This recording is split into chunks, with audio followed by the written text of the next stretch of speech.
After we send the scrap to refinery in form of popcorn or flakes. This is done just to increase the surface contact because the refinery is using the chemical process. For the refinery, we have a modern plant which is the high performance or high is giving the high purity. Today, we can produce 240 kgs per day, and the output we have, or the quality we have, it is 49 or 999.9. In percentage, it's 99.9. And they were happy of the way business is done in Rwanda. People are struggling to get visa to export their gold in Asia or Europe, and all the facilities here just help people. As Rwanda, business really easy to do. We have been also attracted by such facilities that there is no need of visa. If you have your gold, anytime you can just take your flight and come to Rwanda without any requirements of visa, and this will help you to make your business more quickly than those who are traveling all around the world to get access to refineries.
Mesh is removed and dried in ovens.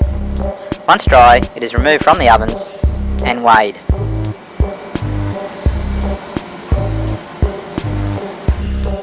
Filter cake from the oven is then pulverised prior to the smelting process. In the smelting process, fluxes are added to aid in the removal of impurities during smelting.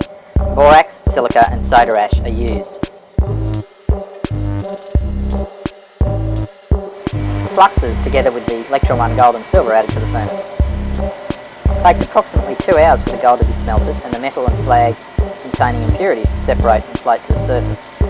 As the bar is poured, the slag remains on top of the gold and runs off the mould into the sand around it.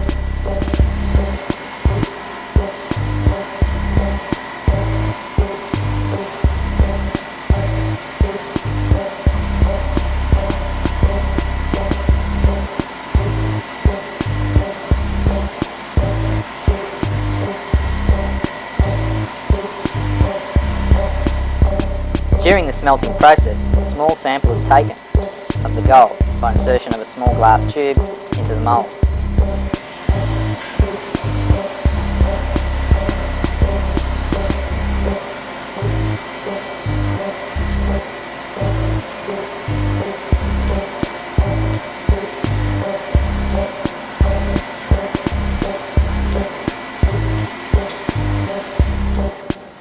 While still molten, as much of the slag as possible is removed from the solidified gold bar.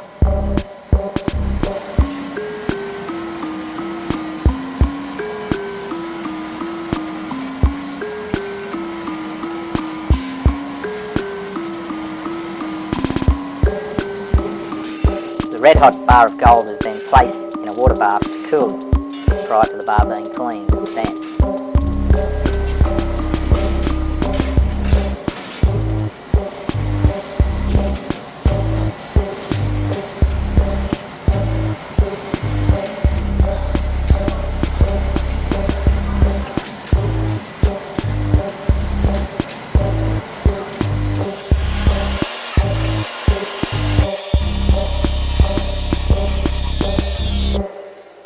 clean bar, typically around 60% gold, is then stamped for identification purposes before being shipped to the Perth Mint.